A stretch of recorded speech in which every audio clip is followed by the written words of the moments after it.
This is No Laugh Track Podcast, episode 307. It is super duper nice out, but we are inside a building in Minneapolis, Acme Comedy Company, because it's their podcast. I'm the host, Justin Severson. I am here with a first-time guest. I think it's his first time at Acme this week. Mm-hmm. I'm pretty sure. Yeah. He's going to let us know. It's Ahmed Bharoocha is here with me, and I think I pronounced your name you did. Close yeah, enough. Dead on. Awesome. Ahmed Bharoocha. I've the last 4 sleeps I've had, it's been repeating your name to myself is what's been putting me to sleep. That's funny because I'm really only slightly exaggerating. Yeah. What are you saying? I don't really mind when people say it wrong. I can't blame them, you know. Sure. It's a mouthful. Mm-hmm. But yeah, this is my first time at Acme, but I've always wanted to come here. I've, doing comedy for 14 years now. I just hear about the club from everyone that passes through. Yeah. Well, welcome. Thank you. It's about time. Yeah. It's about time. It's Thursday. You've had a couple shows already? One show last night. Oh, you weren't here Tuesday? No, Frank Caliendo was here. That's right. Yeah. Who is this now? He's a lot of guys.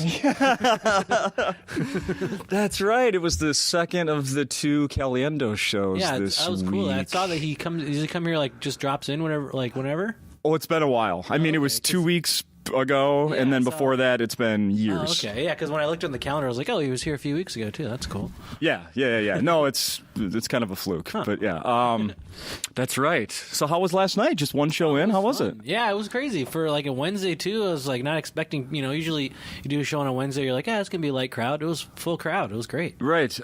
And I can say this, and it's not going to take anybody away that was thinking about going to your show, but Hamilton started last night in town. Uh-oh. Yeah. Maybe I'll go. Yeah. No, I could say that because obviously, good luck getting tickets. Yeah. Good luck. So yeah, you went up against Hamilton. So if anybody showed up last night, I know that's the biggest thing on the take that, Hamilton. On the news last night. They had one of the reporters outside the theater waiting for the show to end so they could interview people, and they were showing some stuff from people going in. I was saying to my wife, white people. It was 100. They showed 25 people. They were also at my show.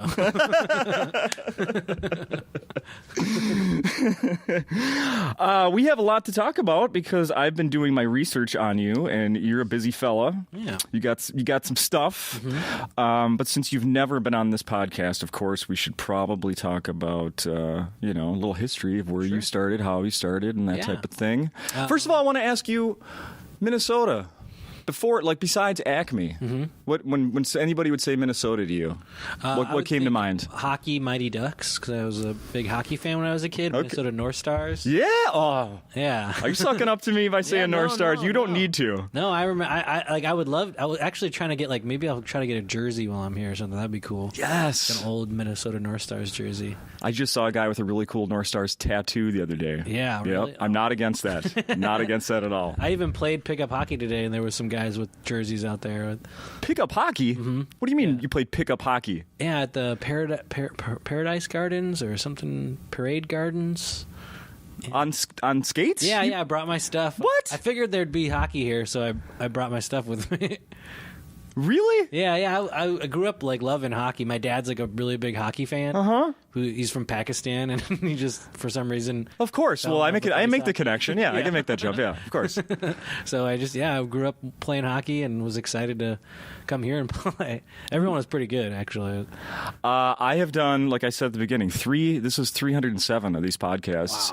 Wow. Lori Kilmartin was here a month or so ago, and she talked about she is and was a swimmer, right. And she talked about looking to find a place to go do lap swim. That was very important to her, which I thought was awesome. Yeah. But no one has brought their skates to play hockey. Not in December, not in February, and definitely not at the end of August.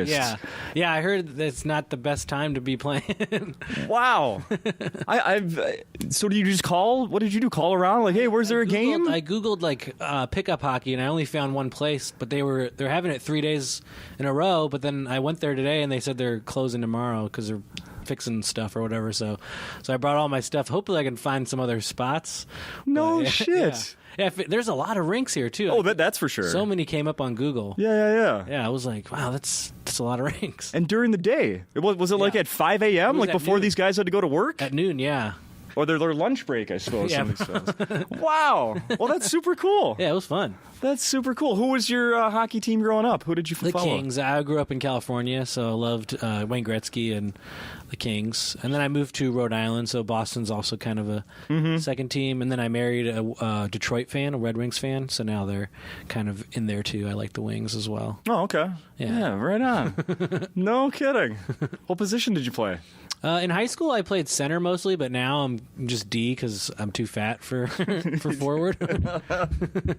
No shit. Yeah. Wow, I'm blown away by that. That's crazy, man. Well, don't be too blown away. I was getting yelled at a lot today. It was a pretty good pickup hockey play today. Getting yelled at? Yeah, I wasn't like the best player out there, and every once in a while you kind of make a mistake. Be like, "What are you doing? Get back!" Well, okay, I guess I got one more question about this. So you show up, and obviously you don't know anybody. Yeah. Did anybody curious? Like, where are you from, man? What do you? No, we haven't seen you here before. I'm actually surprised that like people aren't very friendly, like just in general in like pickup hockey, because like I don't know, you think like we're all adults, we're just playing hockey still as adults, no one's making it, Yeah. And but everyone kind of keeps to themselves. I think they kind of see a new guy, they're like, oh, who's this guy? He's gonna get in the way, and I kind of did, so I couldn't totally blame them. They were all really good. Besides skates, what are you showing up with? Shin guards. I wear everything. I was the only one wearing shoulder pads, so I kind of felt stupid. So I guess here everyone's That's like, what I you was don't wondering. need those, and I was like, I just put them on anyway. I feel naked. I'm not going to check you guys, but in case you guys hit me. Yeah, exactly. Right on. No kidding. Yeah. Wait, so you flew here? Yeah. So you had to check your big hockey bag. Yeah, I did. It would cost a little money. Sometimes they do it for free if it's sports equipment, but it costs like $35.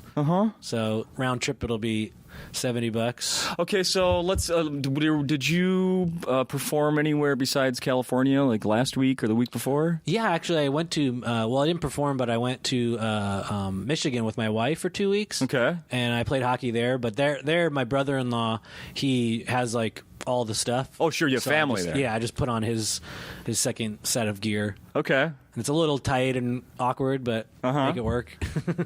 Interesting. What other states do you perform in? You bring your hockey stuff. Weirdly enough, the last place I did that was Austin, Texas. What? Yeah, there was only one spot I found, but there was pickup. And then usually I only do it if I'm going to be in town for more than like 3 days in a row, because I figure I'll probably be able to find it, and maybe I'll get a couple games in. It's like the only way I can really like stay in shape, because I hate going to the gym. I hate everything else. Hockey's like at least fun. Yeah. So it's a little bit of trying to work off I just became a father, trying to work off my dad weight. No, dad bod. Come on, man. Yeah, gotta own it. Exactly. When I get a little bit more, I'm proud, because I've been skinny my whole life. So bring it on. Let's see. I want to see how much I can put on. Let's see. So you've had the first time at Acme, first time in Minnesota? Totally, no? I've been here twice before, but always really quickly.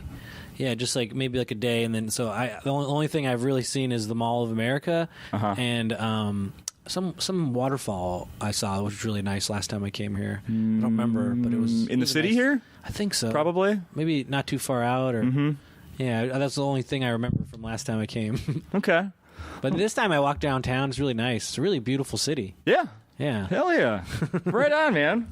What else? You got anything planned besides playing hockey to fill your time here while you're here? That was mostly it. Probably going to sleep a lot now that I have the baby. Whenever I go on the road, it's just like bed. Yeah. As much as possible. Yeah. I used to like kind of get bored on the road, like didn't know what to do sometimes. Like, you're alone. Now I'm like in heaven in the hotel just sleeping. Once you have children, you never feel guilty about taking more sleep. I love it. Take advantage of it.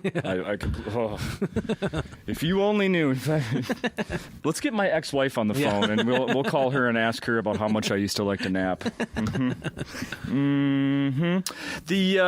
So at Acme here, all summer they've had this funniest person contest going on. Yeah, I heard about that. And this coming Tuesday is the finals. Oh, nice. I'm curious, did you you ever do any contests, yeah. any amateur contests? So many contests. In the beginning, that's kind of like one of your main ways to get stage time. Actually, I did the Seattle Comedy Contest a long time ago, and that's where I met Cy Almanson, who's a local favorite. Of course, Cy's been on the show many times. Yeah, and he was he did a guest spot on the show yesterday, so it was nice to see him. Oh yeah, so he's back living at Acme again. Yeah. Was he? Did you just run into him like in the shower back there? Yeah, yeah.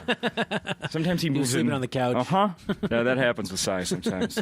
Okay, so you met Cy out in Seattle doing a contest. Yeah, it's kind of, I've met a lot of my long-term friends from contests, which is a weird place to meet your friends because you kind of meet each other as opponents. Yeah. So at first it's like, you're like, oh, who's this guy? Right. But it's also kind of bonding, especially if you both lose. I was going to say that, We're just losing all week. So we became great buds.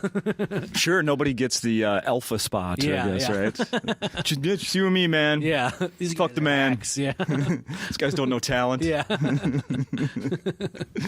Right on. Well, let's go back here. So you said you grew up in California? Yeah, I was born in California, but then when I was in high school, I moved to Rhode Island, so kind of lived in both coasts. And then Rhode Island is where I started comedy. Your family had to go from one side to the other. Yeah, my mom nothing was in from Rhode between. Island. Yeah, no, we don't like the middle. We need ocean. Okay, Ocean people. But yeah, my mom was from Rhode Island, and her parents are getting older, so she kind of uprooted us. I was like middle of high school, so I was not happy about it. Oh, but then I learned to love New England too. I like both coasts. I like all over, but. New England's a nice spot. Okay, especially for the hockey. That's kind of where I started really playing. I played roller in California, but then started doing the ice in New England. That's so funny. Yeah, really got knocked around a little bit in the beginning. You were doing like team roller hockey? My high school team. It was a B division team, but people were really hitting you. No, see, like that doesn't exist here. Isn't that weird? Really, it's all just A level, or I mean, maybe it does. I have no idea where. Maybe you know better than me. I don't know where there's a floor hockey teams or I don't know. Roller hockey. Roller hockey. Yeah. Actually, I looked on Google. There was one spot. Was there really? But I haven't played roller since I stepped on the ice. I just really kind of fell in love with the. It's so much faster and funner. And I'm just thinking now, when the North Stars left here. For a year or two, there was a professional team here that played at Target Center where the Timberwolves play. Oh, wow. They were called like the Blue Ox, I think. Yeah. And there were a couple of guys, like former college, like Minnesota Golden Gopher, like studs that were, just out of college, not good enough to play in the NHL, but then went and played. Yeah. Yeah. Boy, that was a long time ago. I don't know if that would work now. Yeah. In any case, so from California to Rhode Island. Mm-hmm. Wow. Tough move. Yeah, right? Soft California to harsh Rhode Island. How big is the family? I have two sisters, one older, one younger, and my parents. Okay. So, yeah. Mm-hmm. I know this from doing a little bit of reading about you. You can correct me if I'm wrong. Mm-hmm. Dad came to the United States as a child? When he was 21 around. Older, okay. In his 20s. Oh, okay. Early 20s to go to school in Santa Barbara at UCSB, I believe. Yes, UCSB. And then met my mom working in a ranch, San Ysidro Ranch, like where like Ronald Reagan would go like vacation and stuff. And okay. They met there and fell in love and got married. Okay. Yeah. Right on. And then you end up in Rhode Island. Yeah. Yeah. Are you a Patriots fan then? Too excited for football to be starting? I was kind of a Patriots fan when I lived there, but then when I moved away, it's like hard to like. People just don't like them anywhere else. Right. Yeah. So like I didn't really have any true allegiance to them. I'm not like a huge football guy anyway. So okay. Kind of was just like, all right, I'll walk away from the Patriots. Sure. I still root for like the Bruins if they're not playing the Kings. Okay. But the Patriots, I don't know. It's not fun to, especially in LA, everyone just hates them. So it's like, I don't want to be the guy with the Patriots jersey. Right. Right. Let's see. So, like in the Super Bowl last year, which was here in Minneapolis, so you cheered for the Eagles or no interest at all? Yeah, I really just wanted like a fun game. It was a good, and it was a good game. Yeah. Yeah. Really, if like I don't really care who wins, as long as it's like a close, good game. Yeah. It's not fun to really see a blowout if you're not into either team. No, that's when you focus on the food or more booze or the commercials, which sucked last year. Yeah. If I remember that correctly. So when did comedy? You started that in Rhode Island. How? Why? What the hell were you doing? In college, I always wanted to do stand-up. I loved it when I was a little kid. I loved watching Comedy Central and different stand-up specials and Dave Chappelle and Chris Rock and just all, Dangerfield and Bob Newhart and Seinfeld and just everyone. So when I was in college, I started working at a comedy club, Stitch's Comedy Cafe in Providence Place Mall. It was not a good comedy club, but I didn't even know it was a comedy club at first because it was just called Stitch's Comedy Cafe. So I was young and stupid and I thought it was just like a place where the waiter staff was funny. So I was like, I should work there. I think I could be a funny waiter. Sure. I was like getting interviewed by like the chef and I didn't even put it together. I'm like telling him like I love comedy. I really I was telling him how much I love comedy and he's just like, will you do dishes? And I was like, yes, I will do dishes. Do you have any kitchen experience? I just worked dishes I worked there for like a year before I got the courage to like step on stage. Okay. Yeah, I finally I didn't even tell anyone I wanted to do it. And finally was like, can I do the open mic? And they're like, yeah, it's open mic. Okay. At that place. Sign your name. Yeah. Right on. Mm-hmm. How was the open mic scene there? It was not good. It was, but that was kind of helpful as like watching the open mic scene before I got the courage to go up. It was not really great crowds. It was kind of rough audience, but the same comics would come back and they didn't ever really seem totally deterred from it. Okay. So that helped me kind of be like, okay, if it goes bad, you still get to do it again. Yeah, it's not like failing. Yeah. It's not, like, I guess I'm done. Yeah, it's not like the manager's in the corner going, nope, never again. Never again. They're Right. just like, see you tomorrow. Uh-huh. So yeah, that was really a good lesson before I stepped on stage was it's okay to bomb. Sure. Well, would I know any other comedians that started in Rhode Island? Let me think. My best friend Tim Vargulish, I met him there. He's just in LA now. Okay. I don't think he's come through here. Ben Haig, I think, started in Rhode Island. Not a lot of guys, I think, that left Rhode Island. Like I refreshed a lot of Boston guys. tons. Yeah. That's kind of where I went. Okay. Eventually. I had to refresh my geography stuff about Rhode Island. I looked something up today about the size of the state. Small. 48 miles by 38 miles. Do you think that's accurate? So bad at numbers and guesstimating. Do you think that's accurate? Am I remembering that correctly? It takes about an hour kind of to drive north to south. Yeah. Less than that. No, that'd be about right then. Okay, cool. Yeah, that's right. Uh-huh. Yeah, smallest state in the union. Yeah. So, like, if I was doing a podcast in Rhode Island and someone asked me what I asked you earlier, that's what I would say. What I know is it's the smallest in the country. Other than that, no. And I do like the state. It's a fun state. It's got some nice beaches, and Providence is cool. It's like a little Boston. Yeah. Yeah. It's artsy little city. The Providence Bruins, right? Yeah. The minor league? Oh, yeah. My uncles loved them. Yeah. They were like rough and tumble. Okay. Yeah. Yeah. Right on. So you started comedy there. What else were you doing at the time? I was in college studying, at the time, engineering, then trying to switch to theater, but fighting my parents on it. Once I started stand-up, they kind of softened up a little bit because they saw just, that I cared more about it than other stuff. What did you say to them with, as you're throwing away your... Yeah. What was weird is How did you try to convince them that this was a good idea? Well, eventually I didn't. Eventually I just was like, I'll just not tell them. And that was the best plan. Sure. And then I told them eventually, like, hey, the last couple of years just have not been doing engineering. Last couple of years? Yeah. It took that long? Yeah. Dude. It was literally like after freshman year, I came home and I was like, I don't want to be an engineer. My mom's like, what do you want to be? I was like, I want to do theater. And she's like, no, you got to do something that can make money. But my older sister was a film major. So I was like, what the hell? That's not fair. Yeah, right. And she's like, well, you're good at math, so you got to do something with that. So I stuck it out for another year. And then I think that's when I the second year is when I started doing stand-up because I was just like kind of frustrated in this. I was not a good student in general, and engineering gets pretty hard in college. Okay. I was good at science and math in high school, but barely. It was my best subject. But that's not saying a lot. So then started taking acting classes in college and doing stand-up, and I just kind of, that's all I cared about. So eventually, I wasn't even taking the right classes to be a theater major. Eventually, I took 6 years to graduate with a theater degree, but I was just taking acting classes and kind of whatever else I wanted. Which I wish college was like that. I wish you could just like look at a schedule and be like, "Oh, I'd like to learn that," and then go do that. But most things, it's like, "Oh, if you want to be this major, here's your list of classes you have to take." So I did have a lot of fun those years of just going, what's economics like? I bet you did. Yeah.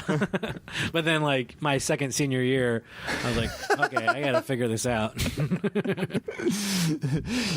Why does how did you just say it? My second senior year. My second senior year sounds different than second year senior. It doesn't sound as good for some reason. Like no, it wasn't good. I had like a really nice counselor that just cheated all the things for me. She's like, because I had too many maths and science. All you needed was like 1 if you were a theater major. And she was just like, oh, this math will count as a history, and this science will count as this and that. And I was like, thank you. Nice. She just knew I needed to get out of there. Nice. Nice. Very good. What does your other sister do? My older sister does film, and my younger sister, she kind of does everything. She works in restaurants. She works at Sprinkles Cupcakes. She does like corporate orders and stuff like that. She babysits. She walks dogs. She's like a workaholic. She wants nothing to do with like show business. She kind of just wants to be different than us, I think. Okay. So she does everything but show business. Oh, interesting. Yeah. Interesting. Very interesting. So, and she's a good basketball player. She's the athlete of the family. Oh. Oh, okay. I thought it was. I assumed it was you. No, Mr. I Hockey. play, but like she's good. Okay, right on. Let's talk about. So wait, I'm curious now. And then you said you went to Boston. Yeah, that's where I really kind of found my home in comedy. It was actually about 3 years into comedy. I don't know why it took so long. It's only 45 minutes away, but I went up there and saw like a lot of younger guys that were doing it. People were doing it. When I was in Rhode Island, I thought once a month was a lot, and then I went to Rhode Island, people were like, "Oh, do it every day," and I'm like, "What? You can do it every day?" Yeah. And then that's really where I kind of just felt at home with comedy, doing it in bars. And did you have a place to live? Did you have a place to live when you moved to No, Boston? I'm always curious about that. Tim Vargulish, who's also a Rhode Island comic, we would just drive together every day almost, after work, like an hour drive and drive back. And then eventually, he made enough friends where someone would let you crash on their couch. And yeah, so a lot of just driving late nights after a shitty open mic or something. Sure. Never New York? You ever get close? Yeah, I would go down to New York a bunch. I had a couple friends there. I'd kind of maybe take a week or two and just try to hit a bunch of shows. And I lived there for I was going to just not do college anymore at one point, especially because I was, didn't have the right credits. It was maybe my first senior year, I think. And I just went to New York for a summer. I was like, I'm just going to live here forever. And I worked at the Comedy Cellar as a waiter, which is, one of the best clubs in the country too. Yeah, and that was. Amazing. Kind of in the news this week. Oh, it was? Oh, yeah. He was there when I was working there. Yeah. Oh, I'm sure. Yeah. I mean, it was like the best. You just worked and saw like just all the great comics come through. It was awesome. What?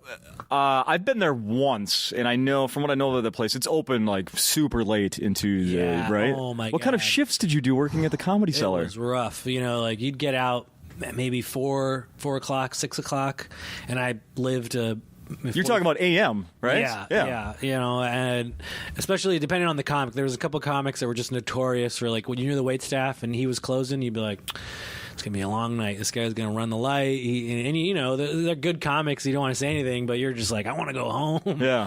But you have all these tips, and I gotta take the subway like an hour up to like Harlem. So I'm like shoving the tips in my socks and stuff, falling asleep on the subway. But it was a great summer. I loved that. Yeah. And man, looking back, that's got to be an awesome experience. Oh, it was one of the best jobs I ever had. You're getting probably some of the most money I've made working in, because people are happy. They're tipping you. They're tipping you on top of the ticket charge. They're laughing. You don't even have to really pay much attention to them because they're watching the comedy show. Yeah. And then you get to watch all these great comics come through. It was awesome. You must have seen everybody. Yeah, I mean, David Tell was probably my favorite. He was just like so nice, and every set was different. He never had the same. He'd do the same joke, but the joke would never be the same. I just always loved that, and I'm not like that. I usually kind of hone on a joke and kind of keep it the same. And he was just, it was always flipped around, and he would just always have a new way of saying the joke. Yeah. I just thought that was incredible. Yeah, he's one of the best. Yeah. He was just here recently. Was he? Oh, man. He was just so nice, and he was always just like drinking at the bar. And I even like was young enough to think, I was like, I should ask him if he'll watch listen to like my album, or not my album, just like a CD or something. And I was like, Dave, will you listen to my CD? And he's like, oh, normally I don't do that. But yeah, leave it by the bar, which I thought was a nice way of saying like, no. Right. So I didn't leave it by the bar. And a couple days later, he comes up to me and he's like, hey, I couldn't find your CD. Dude!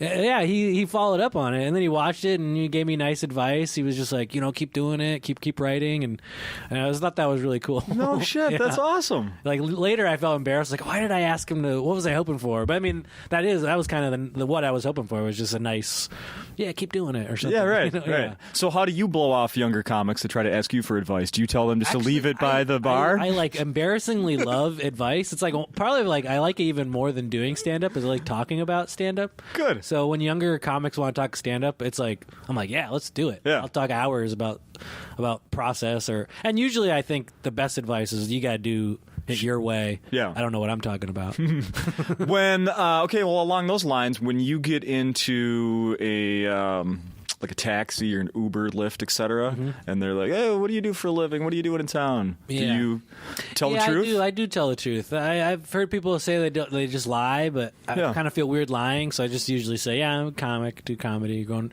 to a comedy show." Or okay. Yeah, and I feel like most people are pretty cool about it. People aren't like, tell me a joke, Some people do that, but most people are like, oh, cool, that must be an interesting job or whatever, and usually it strikes up a decent conversation. Sure. How about when they try to tell you a joke? I don't mind that. I would rather that. If people just tell you a joke, that's the best. I just don't want them to ask me to tell them a joke. Yeah. Yeah. I would love to hear just some random guy's idea of a joke, or a street joke or just something, know. Are you good at remembering street jokes? Not too good. I love them, but I don't remember most. Yeah. I have like a couple that I remember, and whenever anyone's telling street jokes, I'm like, here's my 3 that I know, or right. Try to brush them off and tell them. Right. Who was the funny one in your family? Probably my mom. My dad's corny. He's always trying to be funny, but he's got a really corny sense of humor. So I think at first I didn't count him. I was like, oh, he's really corny, so I don't get my sense of humor from him. But as I get older, I realize that I am kind of him. We're all our dads. Just deal with it, man. Yeah, for sure. Yeah. So, yeah, he's always making corny jokes, and I think I'm embracing the corniness as I get older. But my mom's, like, Irish Catholic family. They're all, like, storytellers. You get them together. They're all just sitting around the table, just, nonstop laughing stories. And my dad's family, they joke around, but it's just, the jokes are just different. Sure. It's all like, and then he couldn't read. And everyone else is laughing, and you're like, that's it. And? Yeah. No, end. The end. My uncle has this one story that we always ask him to tell, and it's just like, I was on a motorcycle, and the cop, like, he drives away from the cop, but the next time the cop, like, holds his hand. And that's it. But, like, it's like his best story. And then I saw the cop again. It is a really long. It takes a really long time to tell this story. But the punchline is he holds his hand, so he can't drive away. Do you egg him on? Tell it again. Tell it again. Because it is fun to watch him tell. Get new people to come over and hear it. Yeah. I'm going to get my uncle to tell you that story. Be and ready. He, like, never remember like most of the details. Love it. Oh, I was going. Okay, no. Oh, that's fantastic. In all of my research I was doing about you, I saw an interview that referenced a trip you took to Pakistan. Oh, yeah. Yeah. A trip. Oh, yeah. Yeah, my sister. How many times have you been? I've only been once. I went there in Burma, where my dad is actually born in Burma, and then he moved to Pakistan when he was 16. But I went there with my sister, who was filming her film thesis. So she took me with her to be the crew of her film crew. You know? At what age? I was, let me think, probably 20, 21, around there. Okay. Somewhere on that. Yeah, and my grandmother came with us. But she was supposed to be our interpreter, but she's kind of old school, and she got like screwed over a lot, like in Burma and stuff. So she wouldn't let us tell people that she spoke the language so that she could hear them talking crap about her. Interesting. So we're like in customs trying to get like, you know, they're like asking us all these questions. We have no idea what they're saying. We're looking at my grandmother, and she's like, I don't know. We're like, come on, you tell, that's what we brought you. And she like helped. She like, because like they escaped from Burma, and like a big part of that was like the government was like taking all the precious jewels and just taking thing from the people. Like my family's Indian and Pakistani, but like they were taking all the stuff from Indians because Indians had like a lot of the wealth there. Okay. And then there was like a government coup, so the people were taking stuff back. And so she like kind of got used to like smuggling in and out jewelry. So she would make us wear like crappy jewelry on the way in, so that when you were in customs, you're like, look, I got 3 rings, I got 2 earrings, I got a necklace, and then you'd throw that out, and then you'd put on the good stuff. No shit. Yeah. And she was all about it. Every time she needed to just take out some jewels. Holy cow. Yeah. What? Yeah, it was cool. That's crazy. What other things did she teach you? Cooking. I learned a lot of cooking from her. Okay, I suppose, huh? Yeah, she was a great cook. Burmese and Indian food. Really good stuff. And then that's about it. I have a few more questions about that, but I think I watched the movie. Really? Yeah, it's called Abaji. It's like about a cockfight. I watched it. Yeah, awesome. Yeah. Yeah. Yeah. It was based on a story my dad used to tell us as kids. So it was a true story. When he was a little kid in Burma, we filmed it in Pakistan, but when he was in Burma, he had a rooster, you know, just pet rooster, and he thought it was like the coolest, best rooster. So he was kind of young and naive, so he took it into the city and took it to a cockfight, not knowing that the other roosters are like trained killers. And it just died in like 2 seconds. Yeah. And it was a really sad story. But so he always, I don't know why, but he always used to tell us that story. I don't remember what the moral was. It was just don't go to cockfights, or I made a bad choice by killing my rooster. It was a sad story, but he just always told us that. We always asked him to tell us the rooster story. Maybe it was like, you know, the funniest story he had. So my sister kind of based her film thesis on that story, kind of added some elements of his father, and yeah, it was a really great, fun movie. I loved it. Well, let me tell you something. Watching that and not having any idea what's coming, Yeah. I was like, oh shit, this is so sad. Yeah, it what is the sad. Fuck? Yeah. What did I just watch? And then No roosters were harmed in the. I did watch to the very credits where that is said. Although some were eaten, but not by us. My cousins like had these like driver guys that would drive them around, and every once in a while we'd just be missing a chicken. And we're like, "Oh, we need that chicken. That's our actor." No, and they would just have eaten it. Son of a bitch. Yeah. So they had to like try to go to the market and get like a similar looking chicken a couple times. Body double. Yeah, we're like, this kind of look like him. What? Wow. Any interest in going back? I would love to. I almost went back and almost took my dad, which would have been really cool because he hasn't been back since he left. To either country. I would love to take him to either. Does he want to? I think he wants to go to Burma more. I think that's where he really kind of felt like was his home because he was 16 when he moved away. Yeah. And Pakistan, he was willing to go to Pakistan when I had some shows lined up and they fell through because something was going on with the government or something, or the military, where things were a little unstable, so they canceled the shows. Yeah. Which was a bummer. But yeah, I would be totally down to go again. No shit. Yeah. So when you went, was well, obviously you went with some family, so there was no like, oh, you shouldn't. I mean, Burma was more the one that was kind of iffy.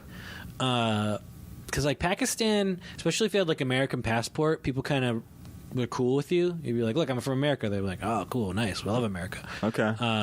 Burma, I think they're just like a little bit more restricted on things, and especially like my sister was bringing in a camera, and I don't think they like filming there. There's a lot of like, the government is really corrupt there.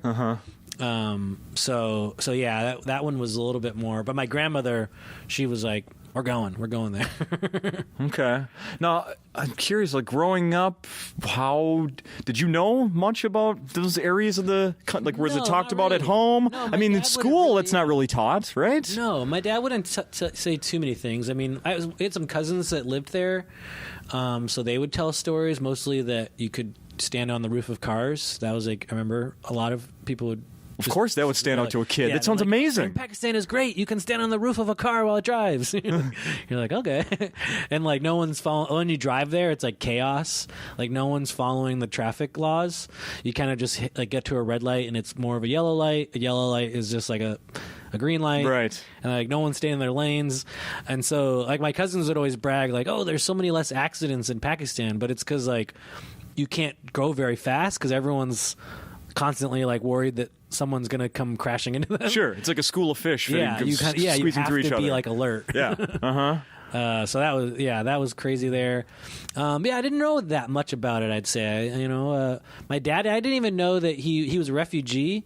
I didn't even know that really until I was an adult. Yeah. Because he always just told us that he had to leave Burma because the government was taking their money, which I thought was just like, oh, taxes or something, But it was like a government coup, and they were like taking people's stuff, Shit. So yeah, they had to like escape on foot, and like it was way more intense than he made it seem. Yeah, right. He was just like, oh, we had to leave. They were just too much taxes. Like, oh, all right.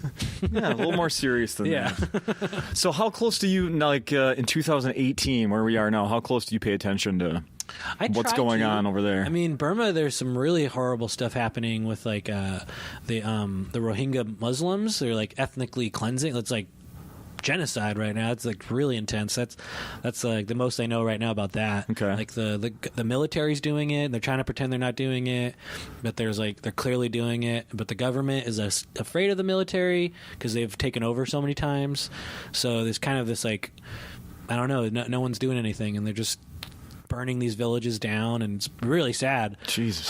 Pakistan, I don't know too much. I know there's a lot of corruption, but there's like a new prime minister that people I know seem to be excited about, which is cool. Hopefully that goes well. I remember when I was there, it was a long time ago, 2005, and my cousins, they're kind of like talking about the corruption and how like most of the time cops just give them money. They pull you over, just give them money. Yeah. That's pretty much how everything worked. It was like, give them some money and go on your way. I think that happens in Wisconsin too. Yeah. Yeah. But I wish I knew more. I don't know like details. I couldn't really. Oh, I'm not trying to put you on the spot. Oh, I'm just curious of. Yeah, how I much. like to keep in touch with what's going on. I've mentioned this before on this podcast, that I witnessed cockfighting in Mexico, like 20 some years ago. Must have been brutal. Yeah. It was. We went to a bullfight. In between the bullfights, they had. In between, it was like an appetizer. Yeah. It was like a commercial break. Wow, yeah. Yeah. Time show. And it was. I never wanna. I'm not for that. No. I don't know. That's awful. I eat meat and everything, but that's all of it. It was kind of cool the way he faked it, like because we weren't sure how we were going to do it. But a lot of times, if you kind of just these aren't like trained roosters, so if you just kind of put them near each other, they'll kind of just like fluff up, and just kind of puff each other. Pretend they're badasses. Yeah, there's like guys like outside a bar that don't want to fight. Yeah. So that's mostly what it was. You just kind of film it in a way where it looks like they kind of jump all around a lot, and a lot of times actually what you do is just show them a mirror, and they're just kind of like puff up to their own reflection. Oh yeah. So yeah, there was a lot of cool little tricks we learned.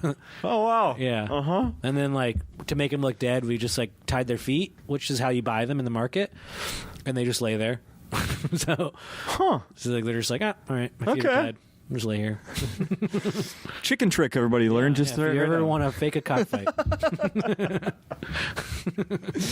I just had a really weird animal experience the other day. I took the family. The Minnesota State Fair is going on right now. I want to go to that. You should if you have a chance in the next few days. Is it far away? How far? No. Nice. Like an Uber away? Sure. Oh, yeah. Yep, absolutely. In fact, an Uber would be a great way to get there. Yeah, because I'm sure parking you is probably don't have a car, and if you did, it is a bitch.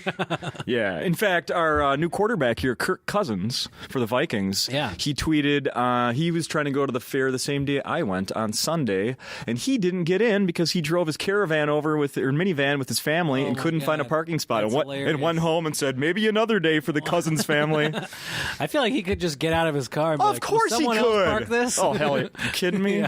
Yeah, he could get that freaking chauffeured for him. Yeah, pull in. Absolutely. Anyway, so we went on Sunday, and I had one of the most amazing experiences. I've always been fascinated by alligators. Oh, yeah. I think they're just like, I'm scared of them, but I think they're so cool. I love how their mugh kind of looks dinosaurs. Like they're deviously smiling, and they are like completely like present-day dinosaurs. Yeah. They got to be the closest thing. For sure. So they have there's this Monty's traveling reptile thing that's at the state fair every year. We were just about to leave the fair, and we were in front of Monty's stand, and one of the guys working at the thing had a door open. They have like a I don't know 17-foot, 16-foot alligator, 8-foot. I don't know. It's huge. It's it's like 46 years old or something like that. Yeah, they have this giant alligator that this part of their show. Yeah. When we're walking by, the guy had the door that they opened to get him in and out and to feed him. They had it open, and the gator's head was out. Oh my god! Like past its neck. Yeah. I guess neck. Yeah, neck. And he was having people come up and pet it. And it was just letting people pet it? I pet an alligator. Whoa. I petted? Petted? Yeah. Pet. What is correct there? I think pet. I petted. I touched. That sounds weird. I caressed an alligator. Can I touch your alligator? What? So my question, and my daughters were with me. Mm-hmm. One of them was way too freaked out and wasn't going to do it, and the other one did. And like I have video of it on my camera here of my dog. Like, I mean, there's just the guy who's like he's got his hands kind of by the. I mean, there's no like nothing tape. Stopping it, I mean, it could chomp. Yeah. And it's just a guy standing there, kind of with his hands in front of it, and he's going, "Okay, just reach to the side, and you can pet it, you can touch it, you can touch it." And I was going to let both my kids. One of them did. Would you do that yourself? First of all. I would be a little hesitant. Sometimes I don't even like petting someone's dog. Ditto. Ditto. But maybe with the alligator, I would be more inclined to pet because I feel like people aren't afraid of their dogs biting you. But that guy's probably a little more concerned for the alligator biting you. So I would trust that he would be on alert. Good point. And if I saw enough people do it before me... I only saw one person do it before me. I would need at least more than one. Mm-hmm. I would need to see if the alligator even like flinched ever. I have 3 people. This Monty's traveling, reptile thing or whatever has been at the fair for as long as I can remember. Yeah. And I've been going all my life. And no one's been bit. No, not that I know of. However, the guy Monty, just passed away in the last year. Uh-oh. So now there's a new guy running it, like his apprentice. So that's what I'm like, I don't know. Did Monty ever let that happen? Did that ever? Have a few years being the new guy right? before I pet that alligator. I didn't think about that till we were leaving. I'm like, shit, that's the new guy. That's not Monty who like raised these things from pups or whatever. Where's Monty? Get him out here. Yeah, so I don't know. And did he pass away of natural causes? Or he did? Okay. Yes. And it had nothing to do with any reptiles, as far as I know. I saw on your Instagram that you were at a fest with our friend Lingon Mitro recently. Oh yeah. I was gonna say when Rhode Island. I don't know if he's from Rhode Island, but I met him in Rhode Island. He used to come to an open mic I ran when he was just starting out. No shit. It's so cool to see like how far he's come. It's like he's just a little boy at our open mic, and he's Lingna Mitra. Yeah, he's fantastic. Oh, really? He did the open mic you ran. At the time, I thought it was like he was just starting. I don't know if he might say, "Oh, I've been doing it for years before that," but I remember thinking like. Yeah, this guy, he was one of his first times was at my open mic. That's so cool. No shit. Yeah. Very cool. Yeah. It's a small world. He has said once, I think it was one of his last times on this podcast, told me that at one point in his life, he thought his family was from Indiana because they're Indians. Oh my God, really? Yeah. That is hilarious. Let that soak in for a minute. That wasn't like part of his act. Like he's telling me that as truth. Yes. Yeah. Turns out, no, that's not where he's from. Also, another thing I read about you and your family, someone had a restaurant? Oh, yeah, we had a couple. We grew up in restaurants. Like, my dad, he was like a general manager of a bunch of restaurants when I was a kid, and then my mom worked in this Italian restaurant since I was born. And then when I was 11, we bought it from the owners, who were kind of like our third set of grandparents. We owned that for a few years. In California? Yeah, in Santa Barbara, where actually Dave Taylor, a Kings player, came in once, which was like the highlight of my dad's life. He has like a poster of it that he shows everyone.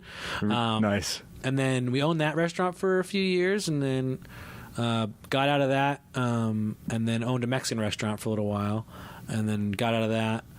A Mexican restaurant, sure. Yeah. It was a really good Mexican restaurant. But like it was funny because the owner was a Pakistani man and an Irish lady. Yeah.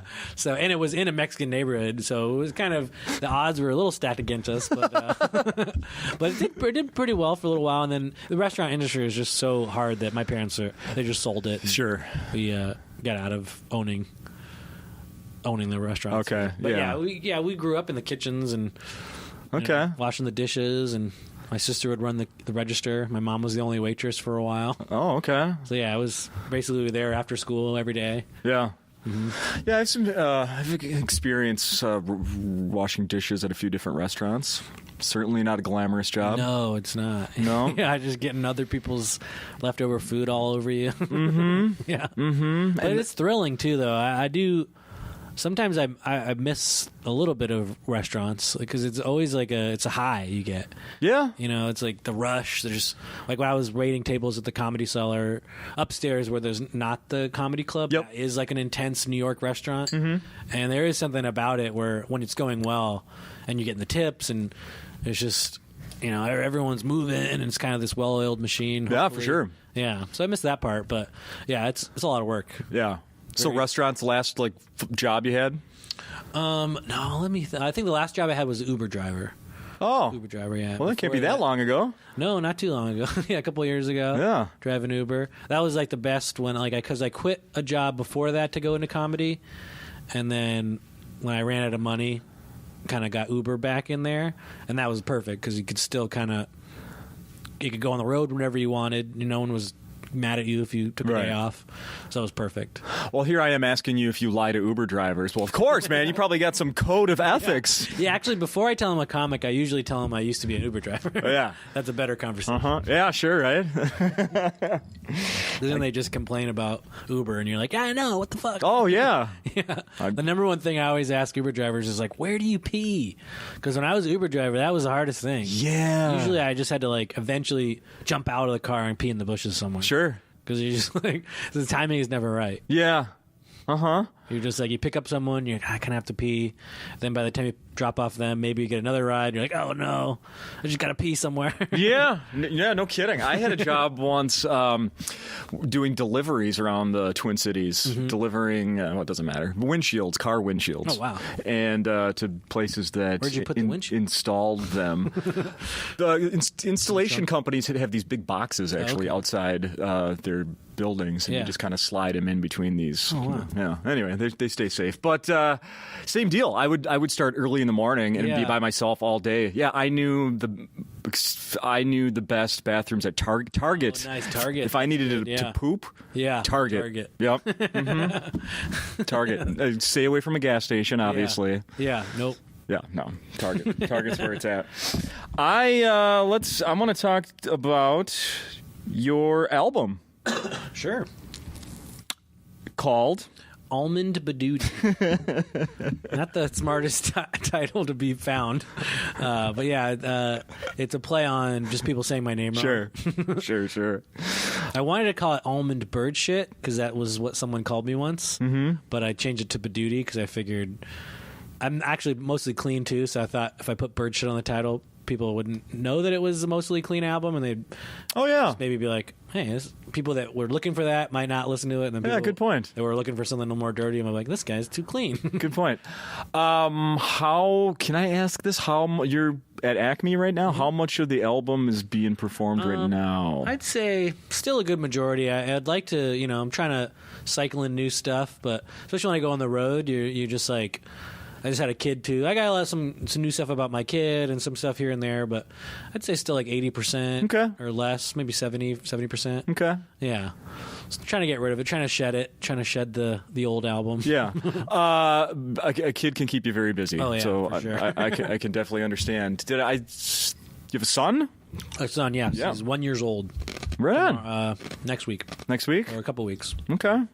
Very nice. You get the big, you'll have the party with the cake. Yeah. I'm sure your wife is already planning the little personal cake. Yeah, it's that he's going to mush in his face. Yeah. Or you hope so. Yeah.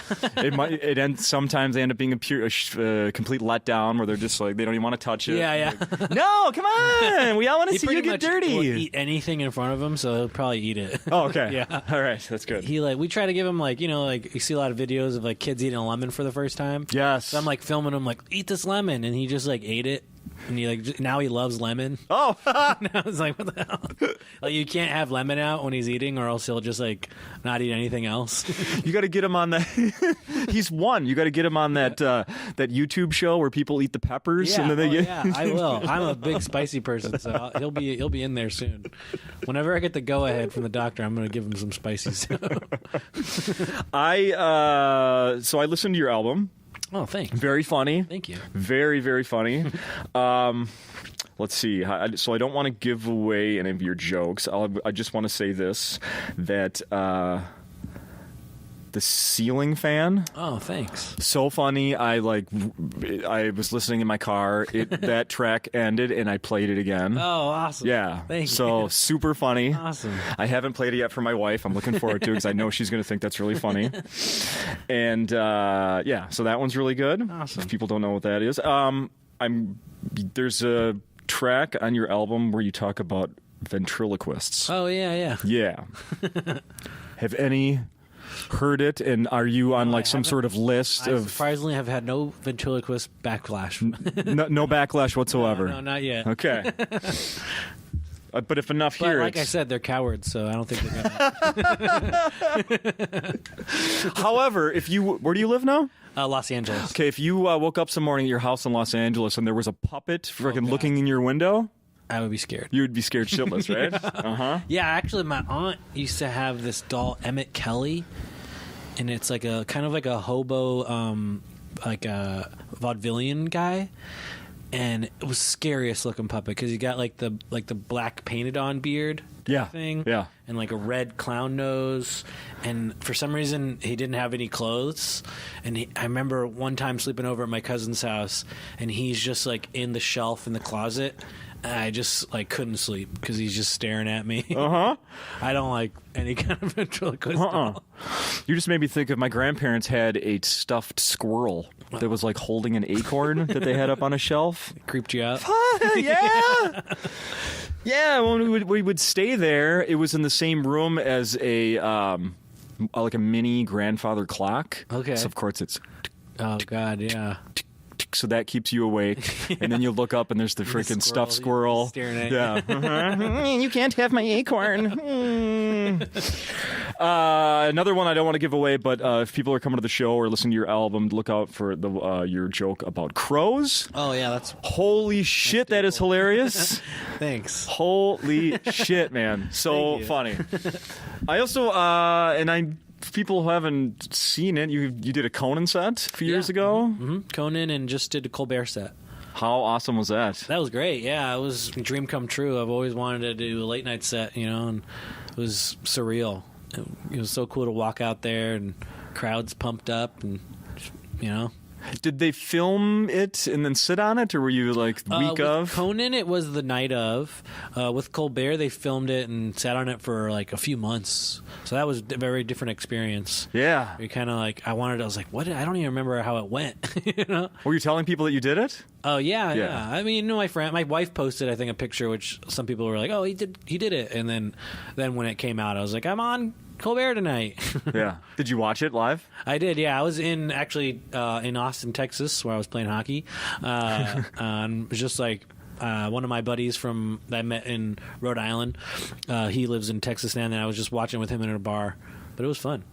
That's got to be awesome. Yeah. Hey, that's really me. cool. Hey, everybody. Yeah, That's me. yeah. And the bar was cool. They turned it up, and they were like, "Hey, good job, man." They get you free drink or anything out of that?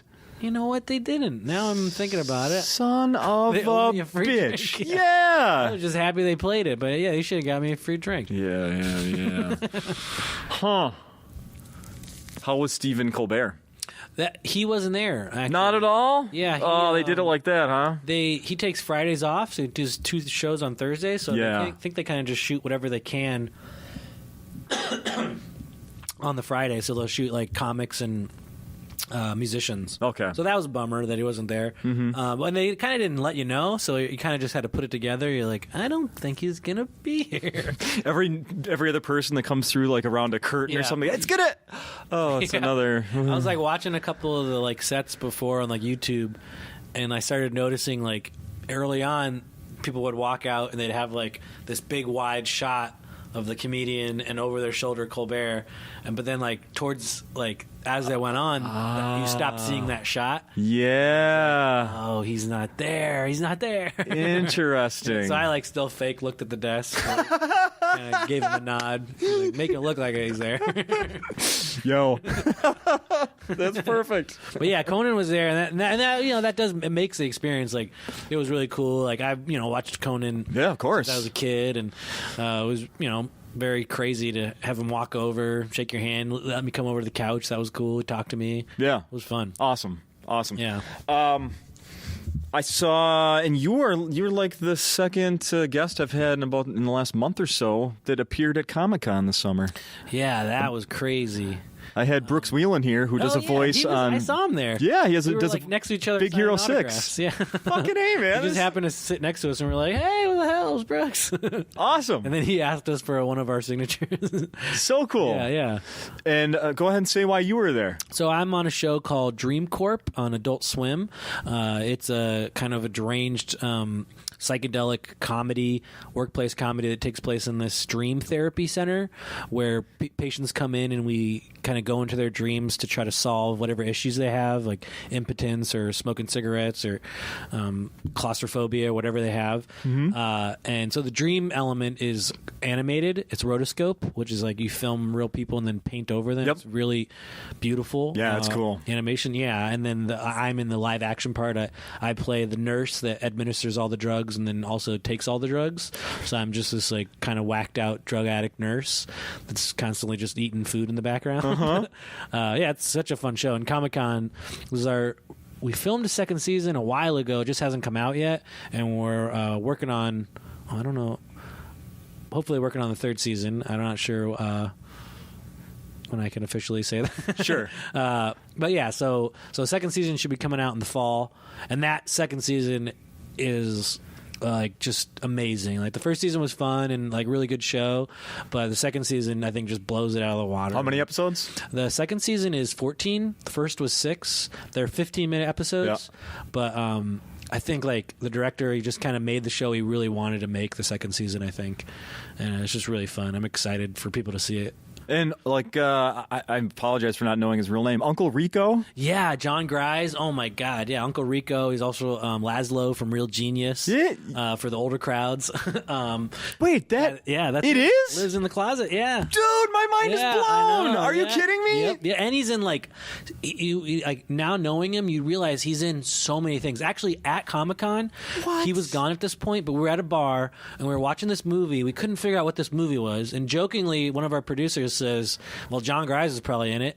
2 seconds later, John Grise dying on the ground. Oh. We're like, he is in it. It was because he's in almost everything. He calls himself a wig actor because he's got no hair, and so he always has a wig in everything he's in. Yeah. So he's always so different looking in all of his movies, and so you kind of just don't recognize him from one thing to the next. Holy shit, that's He him was in Real Lost. Genius. He's Laszlo in Real Genius. Wow. That and Uncle Rico are like the two biggest things that like people like recognize him from. Wow. But if you look on him on IMDb, like his dad was like a big Hollywood director. He directed Helter Skelter. So John has just all these amazing Hollywood stories from growing up around all these crazy Hollywood things, like. Wow. I think Helter Skelter was like the movie that, what's his name?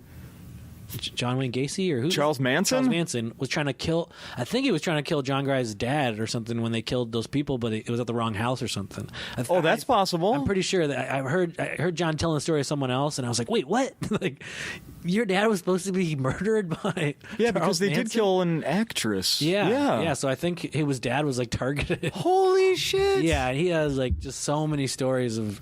Like, he has a story, like, he was, like, on Star Trek when he was a kid, and he, like, pushed William Shatner's daughter, who was, like, also on Star Trek, and William Shatner, like, smacked him in the face. What?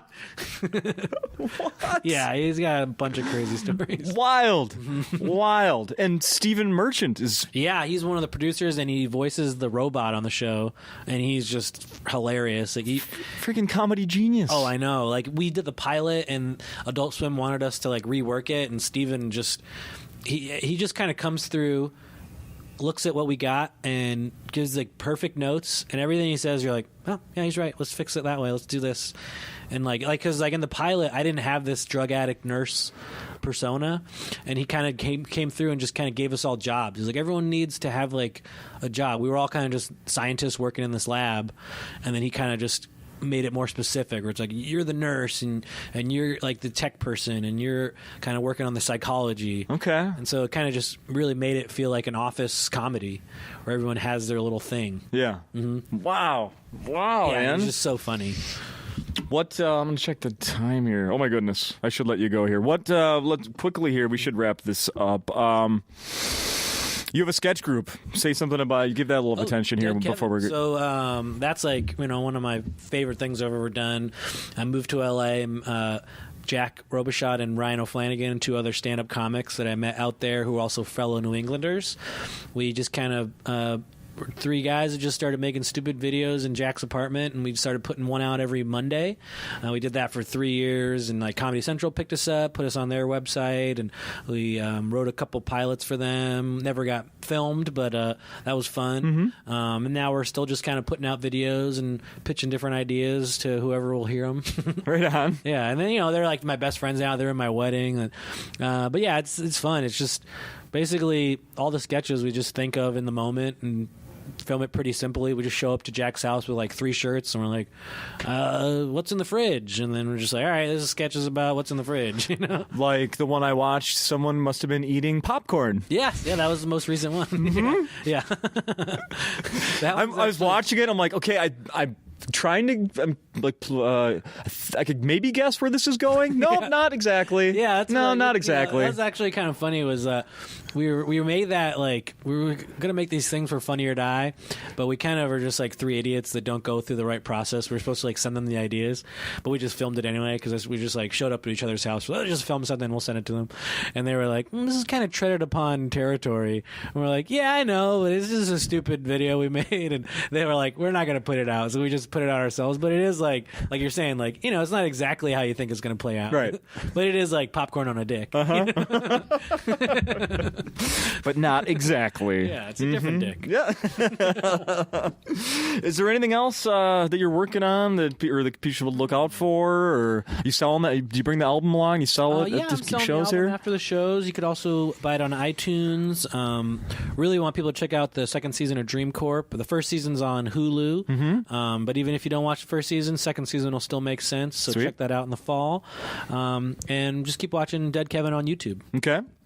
And you can follow me on Instagram and Twitter and Facebook. Instagram is probably where I'm most active. That's a lot of pictures of my son, if you want to see that. He's a cute little fella. I saw him. Yeah, he's cute. I like him. Yeah. Well, that sounds good. Thanks. Yeah. Continued success, sir. And don't wait another... how many years are you in? 14? Don't wait another 14 to come back here. Oh, well, I'll come back as soon as I can. Come back in the winter. I'll take you to a hockey game. Ooh, I would love that. How about that? Yeah. Yeah. Thank you. Thank you. Boom, we did it.